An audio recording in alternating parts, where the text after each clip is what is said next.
Ng pulisya ang napaulat na security concern sa Lasal Green Hills sa Mandaluyong City na sinasabing dahilan ng kanselasyon ng face-to-face classes ngayong araw. Balita hatid ni Radyo Patrol, Zeus Legaspi. Zeus!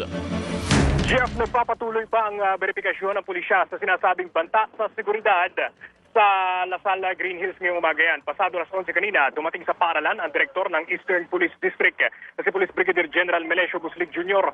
Sinundan niya ang hepe ng Mandaluyong Police na si Police Colonel Reynan Patam na nagsasagawa ng coordination at investigation sa paaralan.